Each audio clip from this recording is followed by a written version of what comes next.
So welcome everyone, first of all. Thank you so much for joining this session, and also presenters. We have great presenters and great poster sessions for today. I'm not sure if you had a chance to watch some recordings on our website. So today, basically, we're not gonna do the same thing for 10 minutes, but instead it will be just like 2-3 minutes just for talking about your poster session, and then for the rest of the time, maybe 6-7 minutes, we're going to be answering any questions you have um, for the presenters.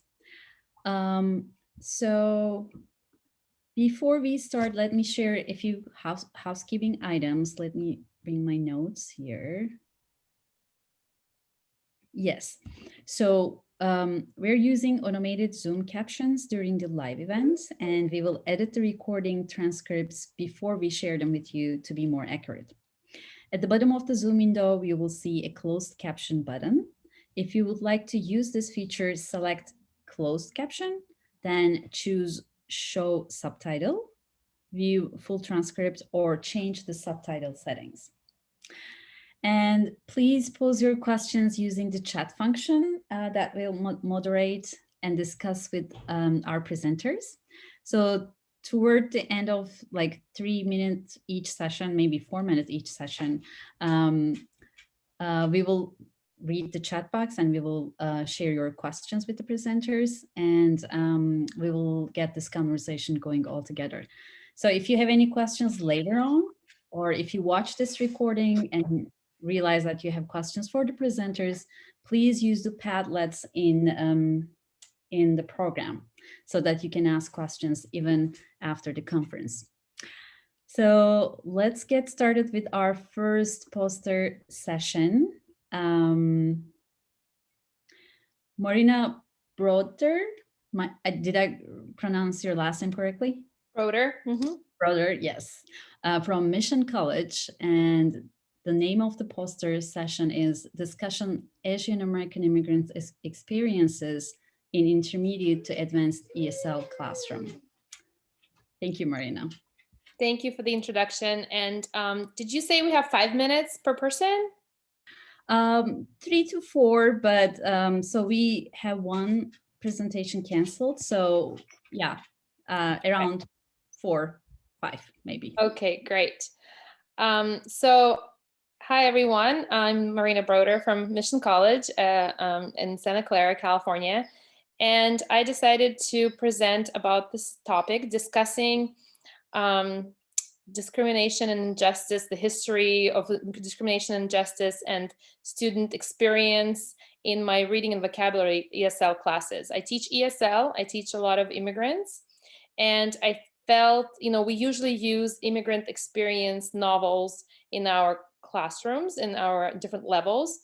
And I was very comfortable teaching we use Francisco Jimenez and his books about sort of a Hispanic experience, coming into the U.S. as a laborer, and then getting an education and moving up in life. And I really enjoyed working with those textbooks. But then I thought that I should really expand and look at other ethnicities as well. And so I was a little bit reluctant. I'm originally from Russia.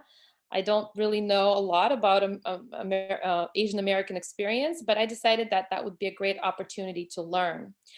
And in my presentation, I hope you take a look if you're interested in teaching ESL. I decided to use a graphic novel as a cornerstone text called American Born Chinese. And it's an amazing story. It's a graphic novel, but it is also very, very deep on it has a lot of layers, a lot of interesting vocabulary, and it's very attractive to students. So it really captures their attention. Some of the classes I teach are in the evening. The students worked all day. They come, they have a 7 p.m. class. So I really noticed that it really captures their attention, but it also goes straight into their heart, because a lot of the stories they can relate to. It's about identity. It's about adjusting to the new culture. And I thought it was really, really a great a great base for our discussions in class. And then I looked for something to supplement the class. So in my presentation, I introduced a few resources that I found. One is a Stanford developed curriculum that was part of the project on Chinese workers and laborers that contributed to the building transcontinental railroad in the United States. And they have 5 lessons that they have with a lot of primary texts. And in my classes, I used some of those letters, some of the cartoons, political cartoons, to really show some of the moods at the time, right, in the 1800s and some of the history of how Chinese Americans were treated, or the Chinese immigrants were treated at that time. Another source that I found was through the Berkeley Library, Bancroft Library, and it is a timeline of Chinese experience and discrimination against Chinese people and Asian people in the US, including, so it has a timeline from 1800s all the way up to 2000. And I use this as a springboard for the students to pick an event and then research it further. And then we use the discussion board on Canvas to really process that experience, learn about it, share our reactions, and pose questions and trying to piece it together. And so sort of understand some of the historical events, some put it in a perspective through the cultural prism, through the text, through the book, through the novel, and really connect it to today and what's happening today. And I hope you watch my presentation. If you have any questions, please feel free to email me. And I also share a lot of feedback from the students in my presentation. So you can see what students write, what they come up with. And one more in there also is an assignment about a reflection journal on the events that are also happening today and the injustices and that they have faced in their personal experience. So I think it's important to bring these topics in the classroom, and I want to encourage others not to be afraid, because I learn a lot from the students, and we build community together and really partner in deepening our understanding and processing what's happening around us and how it builds on the historical events. Thank you so much. I don't know if we have time for questions. Thank you very much. Yes, of course, we have time for questions now. I'm looking at the audience. I have a question for you, but I would like to just check with the audience first. Any questions for Marina? I do have a question, Marina. Thank you so much for sharing your experience in that class. Now, from reflecting back on what you have done with your students, are there any things that you are planning on taking maybe to another class in regards to the conference topic of equity, inclusion, belonging, and so on?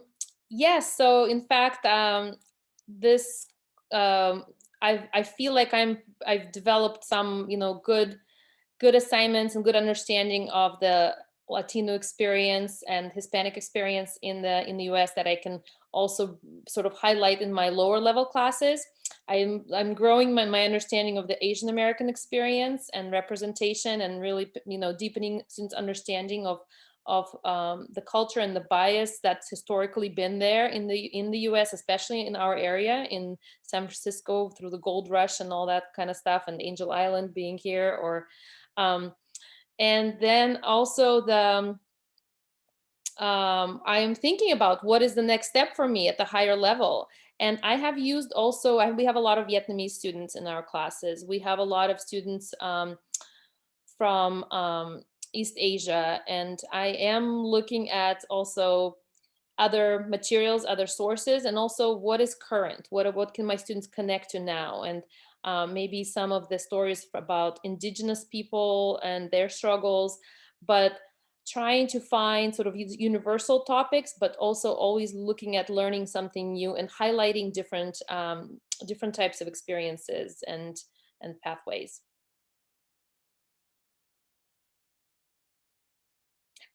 Maybe I will just mention one more name. So Viet Thanh Nguyen, he came and he's from this area. He was born in San Jose.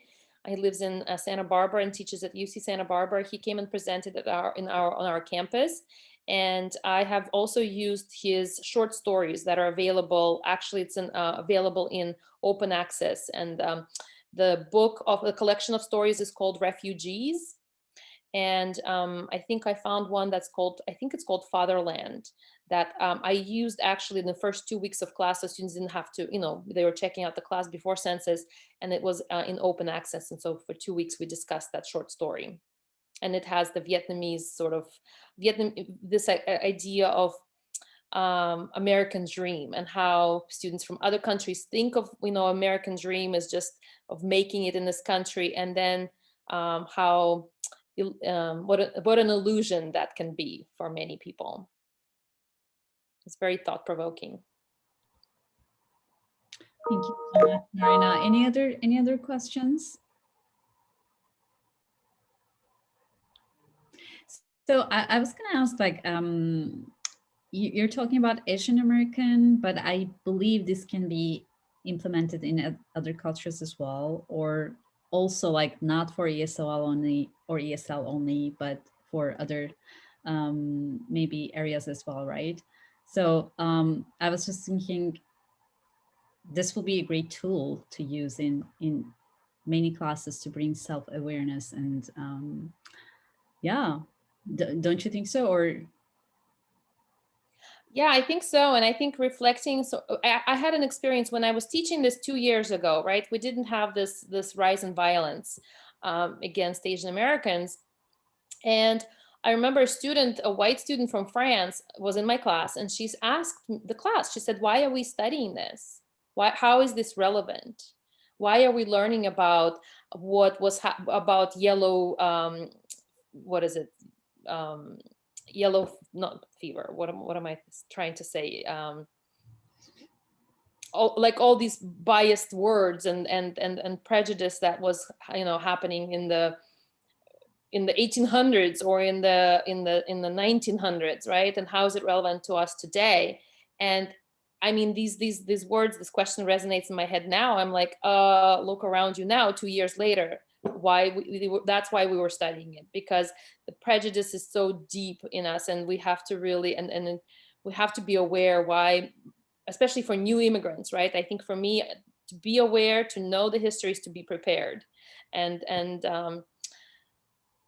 that's and it can be applied to many different areas. And I think also like it's history, and it's history that's not often taught in the mainstream history books, right? And our students, a lot of times, they are not familiar with this history. So I think that's also why it's important for me to teach my students about that. Perfect. Thank you so much. And I'm looking at your background picture, which reminds me all days before COVID, I guess, right?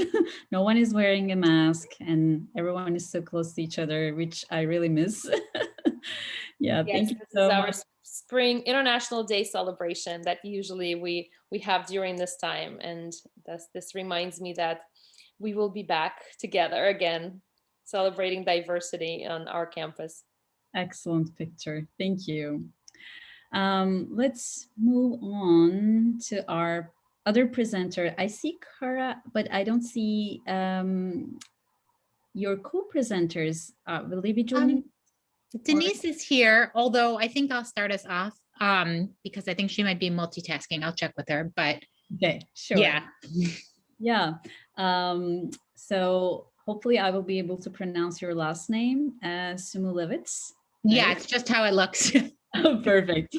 So our next presenter is Cara Smulevitz from San Diego Community College District, and she will talk about equity and inclusion in the standard art history survey course. Cara? Thank you. And we also have Denise Rogers, who's directing this project that we worked on together, although she's having to do 2 things at once. So she'll pop in if she can. I know we've all been there. Oh, there she is.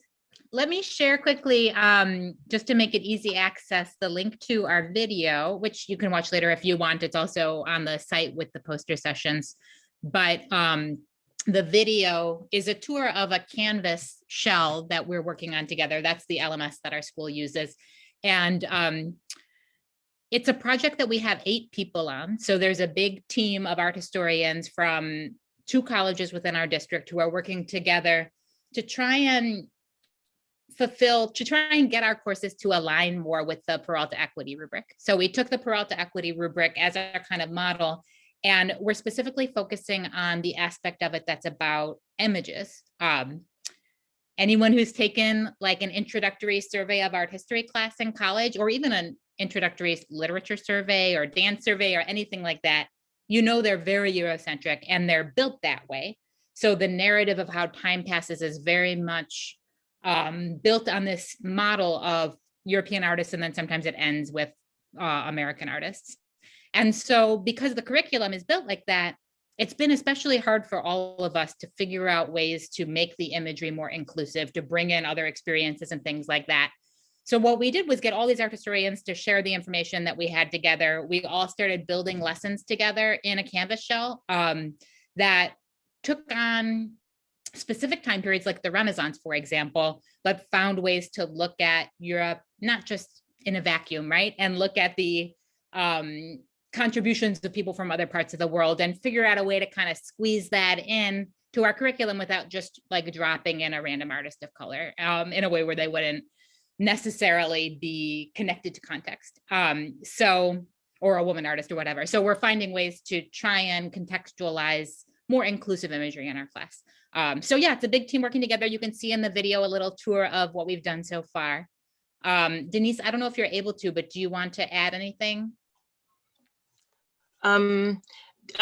Just, you may have mentioned this, and I apologize because I've got another meeting going on the other screen, but if you all can hear me, we did, we look chronologically, but we also look thematically. And so as you look at the video, you will see that we have themes like the art of oppression or decolonizing the Renaissance, especially issues of representation, decolonizing, as well as in contemporary art, post-colonization.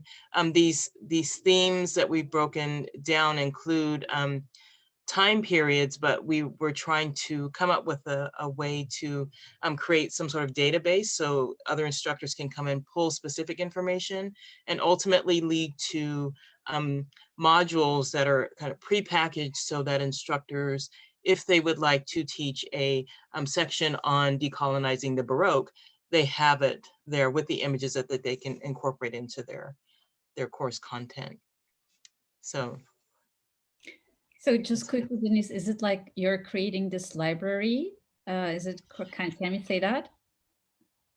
Yeah, it's a library, but it's not an all-inclusive library. Like, we're not including content that is already being taught in the course. We're trying to expand upon or incorporate, like Cara said, groups that have been marginalized in these courses. Mm-hmm. And some, like at our institution, we have a lot of courses that are classified as non-Western.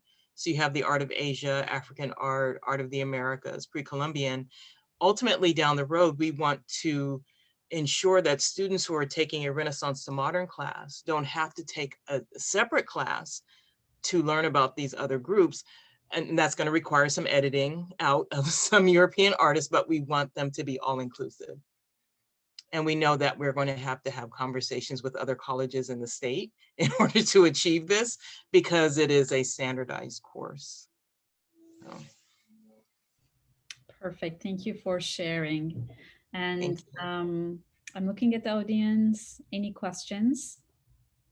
I have a question and comment. It's so great to see art historians. And I love that Denise is in multiple meetings at the same time, because I feel less bad about having my camera off at the moment. But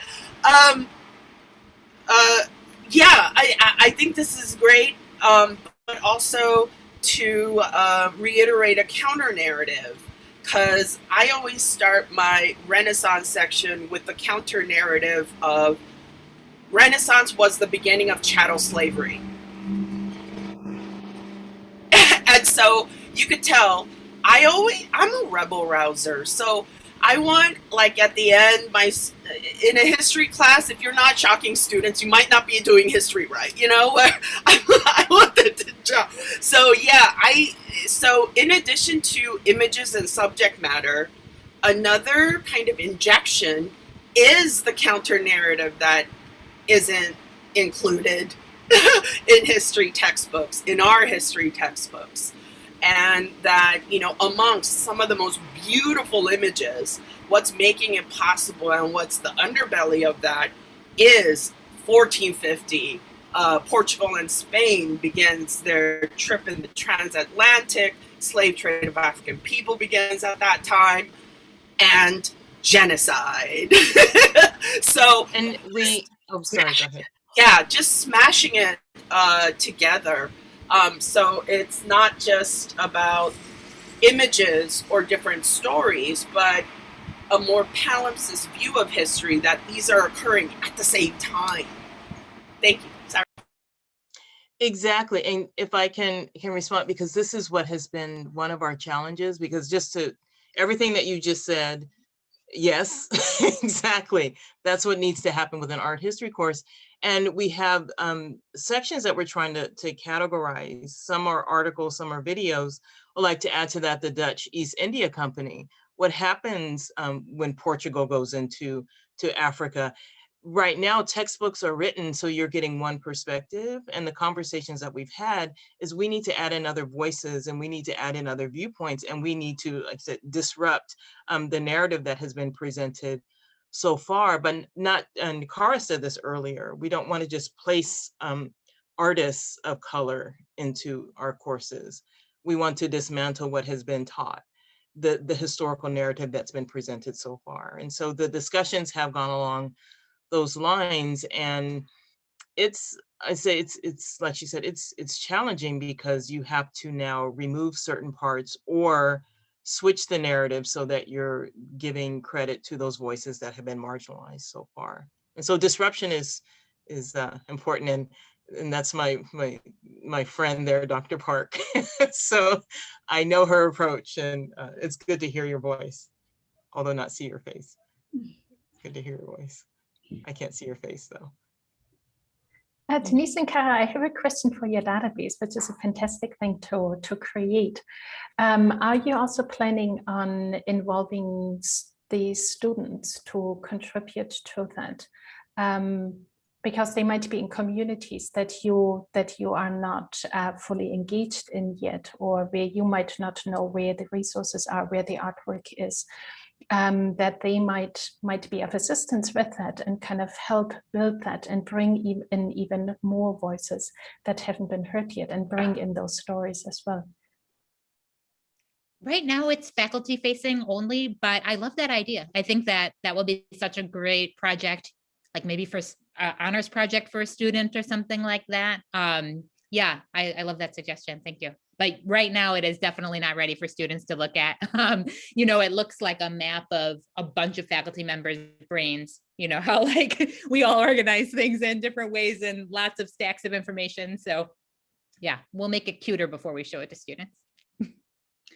Kristina, I agree. That's a great suggestion. And as you know, one of the criteria in Peralta Online Equity Rubric is images and representation. And these days, especially as we create our online courses on Canvas or Moodle, without thinking, we just take images or search on Google Images and just put them without thinking or analyzing any images, right? However, we know that many images might represent or underrepresent some populations. So I think it's always helpful to just think it twice before we use any images, right?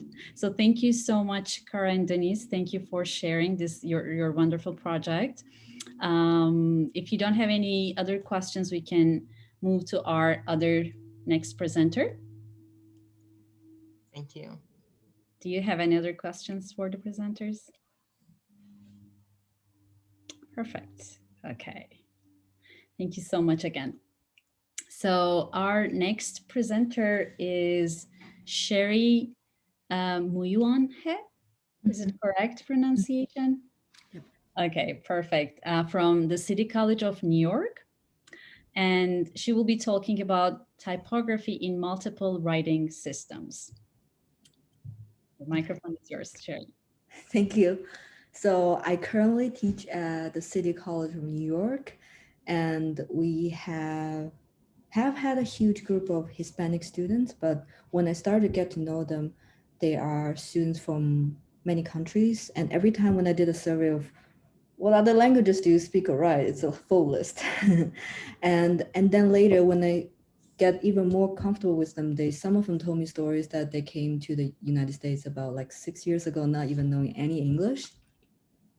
So then when I'm constantly assigned to teach typography, I started to wonder, is the Latin alphabet the only thing I should teach the students with? But at the same time, it shouldn't be a language class, and every language could be like another degree, right? And there's so many languages. So I've been exploring about what should I include. And also I'm from China, so I grew up learning simplified Chinese.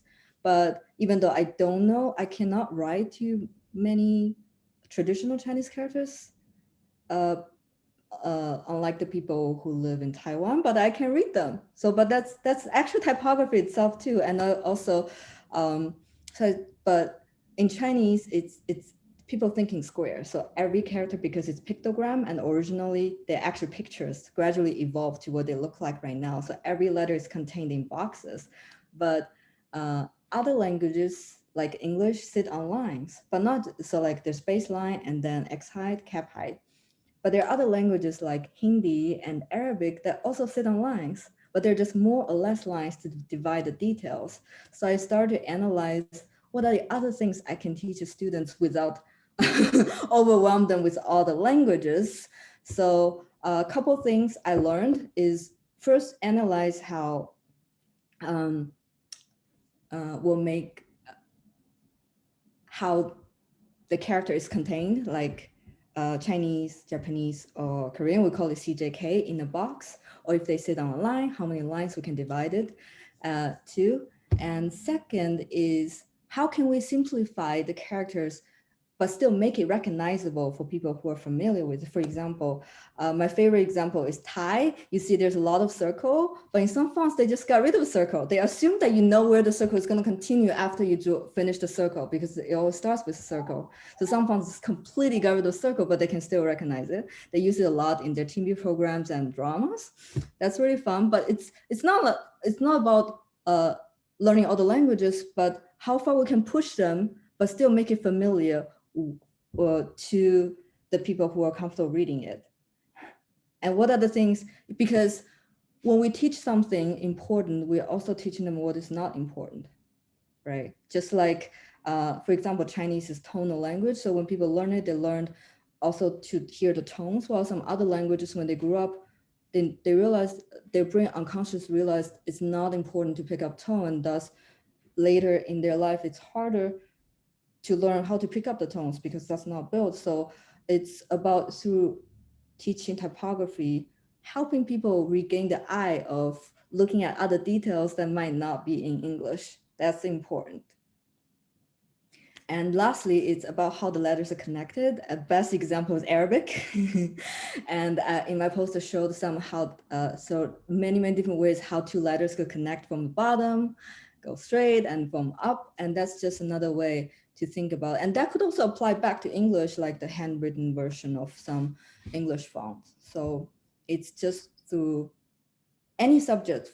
I just chose typography as an example of how we can use the content as an invitation for native speakers of English and non-native speakers to think about what we are actually teaching, what we are actually exploring. That's it. Excellent. Thank you so much for sharing, Sherry. So any questions for the presenter, Sherry? I think that was interesting. I learned a lot. I learned so many things I didn't know before. So thank you so much for sharing.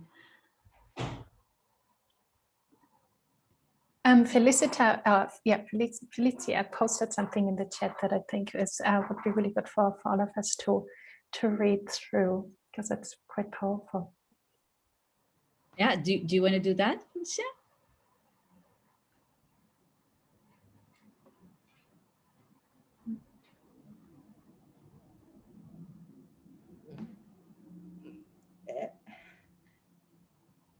Can you see it, Sherry? I can read it for you. Yeah, I can see it. See it. Thank yes. you. Excellent comment. Thank you, Felicia. Yes, yes. Thank you. And I just would like to add on to that, saying like tone is very important in some languages, as you mentioned, Sherry.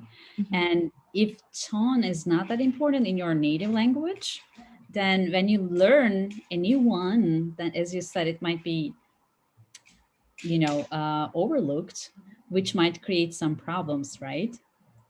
Mm-hmm. Perfect. I found it also very interesting learning Russian early on, that it really helped having the Cyrillic alphabet there and learning it, whereas seeing the Roman letters, sometimes I couldn't even make the connection what the word was. That as soon as I saw it in the Cyrillic script, it was very obvious to me what it was. And so really also seeing that connection to the culture represented in the script, and not just assuming, well, you can also represent it with just the normal English letters. I think something just really gets lost when we try to do that all the time, but really should also respect that typography and the actual alphabet or the characters or kanji, and not just have one of those romanji versions than for Japanese, for example. Mm-hmm. Absolutely, yes. And another thing I mentioned at the poster is the handwritten letters of English are still like cousins of how they're printed, while in other languages they could look completely different from what they look like when printed, and thus require another layer of studying. But that could be fun to play with and to change from the printed form back and forth to the written form. That could be another typographic approach that add interest. Absolutely. Sherry, thank you so much. It was great listening to you. And I'm so happy to introduce our last presenter from New Zealand, Kristina. Cara. Hoeppner. Hopefully, did I pronounce it correctly, Kristina? Normally it comes with an umlaut over the O, so it is Hoeppner. So you did a really, really good job. Thank you, Dina. Okay. From New Zealand, and she will be talking about digital ethics principles and ePortfolios. Kristina. Thank you so much. I'm putting the links into the chat to the short presentation and also to the principles themselves. And as you can also hear, I'm not originally from Aotearoa, but I'm a German transplant, just about almost 10.5 years ago, that I moved on here to actually work for a software development company that develops or is mainly responsible for the ePortfolio platform that I work with. And so in my mini presentation, I'm actually presenting and introducing the work that the ABLE task force has done. ABLE is an American organization that also operates internationally and is dedicated to the work of ePortfolios in particular. So it is the Association of Authentic, Experiential and Experience-Based Learning. And the task force consists of 10 to 11 people, depending on the year. We are now in our second year, with members from the States, Australia, and then also me down here to the east of Australia in Aotearoa. And so for the past 2 years, we've been investigating and researching topics that could be taken into consideration when creating a portfolio. And Dida mentioned earlier that when you create a course shell, you want to put images in, and some people just find them online in a search engine and just pop them into a course. But have you actually thought about ethics implications or copyrights and things like that? And that's why ABLE had decided to create that task force so that we can investigate, well, what sort of principles would be good to take into consideration when showcasing student work, when the students do assessment work in their portfolios, when they are being creative, and also when they are designing portfolios for employability purposes, because we should be kind of following common rules or guidelines as at UDL, so Universal Design of Learning, how can people access it, privacy, security, where is my data stored? Especially for all of us outside of the United States, because when data is stored in the United States, suddenly different privacy laws come into play that might actually contradict, in my case, New Zealand privacy laws. And so all of those things will be good to consider. And of course, that is not just for ePortfolios, but because our focus is ePortfolios, we kind of ring-fenced it that way. And so we believe there are some fundamental principles that should be taken into consideration when asking students to create portfolios, or also when faculty are being asked to create portfolios. And so each principle comes with a number of strategies, examples, scenarios, where it's kind of easy tools to see how that principle could be applied, and then also tons of resources, typically in forms of articles or books, and many of them are also public access. And so the first year produced 10 principles. That's the one that you see under that scalar link. And currently in the second year, we are investigating rather much complexer principles, namely diversity, equity, inclusion, belonging, decolonization as one, so DEIBD, and we tagged on the decolonization, and because we've had a number of really, really good interviews, and especially putting the focus on Indigenous peoples. The next principle is visibility of labor, and then another one with evaluation. And so I invite you to take a look at all of those principles. And since we're here at the Peralta conference, if you're interested in exploring things further, I will have a workshop on your Friday around the DEIBD principles, where we can look more closely. Well, do you have other strategies that you currently employ if you're already working with portfolios? Other things we should be taking into consideration. So we'll also share the current draft version. And I also invite you all to come along to our ABLE annual meeting in July to learn more about portfolios.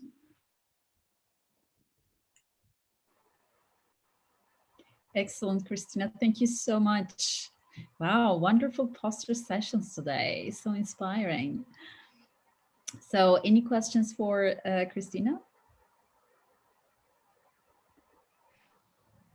Maybe a question from me to you, since I've been talking about very specific idea or method of learning and teaching. Who is actually here in our audience already using portfolios, or might have tried to explore that area? I have used portfolios like as an assignment where students are in writing classes, where students just kind of collect their work, and then at the end of the class they often write like a reflective paper about what they have learned, and use their work as evidence of their learning. But I haven't used any outside sources for that. Well, actually, yeah, not really. It's just usually like just a bunch of files, right? And then have an essay on top of it. Yeah, thank you for sharing, Marina. And what we've seen, especially with the DEIBD topic, is that sometimes if we are just abstracting really high level, that an activity could be, tell us about your life. And so in some communities that might be quite difficult, because if you're transgender, or if you've had a hard life, had trauma in your past, you might not really wanting to talk about it. And therefore, if an instructor doesn't front it, for example, saying, well, I might ask this question, but you're welcome to share as little or as much as you like, then they might not wanting to share at all, and not really feel included. And so there's quite a bit of pre-work, being transparent, developing a trusting relationship so that you're actually comfortable sharing something from your personal life, and not just as part of an assignment and looking at it very objectively. And that is where the ethics part also comes in, that we do need to look at people. And what was in a presentation earlier today from Chris and Gary, and then I think Carrie O'Donnell, Demon, please correct me if I mixed up her name, where they also talked about humanizing the curriculum and humanizing teaching, so that of course also flows in quite extensively. Yeah, and so all these principles can also be applied for assessment portfolios, for example.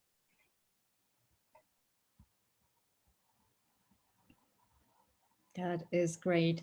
And please keep an eye on the Padlet posts, because some people will, I believe, watch these recordings later on, and they might have questions for your wonderful projects and ideas. So maybe this discussion can continue asynchronously on Padlet or on our social media channels as well.